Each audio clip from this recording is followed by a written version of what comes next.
O, naiisip ko na habang unti-unti kong nabibili at dahan-dahan ko nakukuha yung mga bagay na gusto ko, dahan-dahan na rin nawawala yung passion ko sa ginagawa ko. Tapos napapansin ko rin na parang tumatanda na ako. Kumbaga, nagmamature na ako. Nagsisimula na ako problema sa mga bagay na hindi ko naman pinoproblema dati kasi ngayon ko lang sila napapansin. At patagal ng patagal habang nagmamature ako, napapansin kong parang nawawala na rin yung kasiyahan ko sa katawan. Akala ko magandang bagay yung pagmamatured.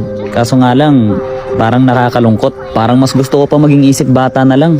At least lagi akong masaya, wala akong problema sa buhay. Gising, kain, laro, content, parang paulit-ulit lang yung ginagawa ko, tinatamad na rin ako.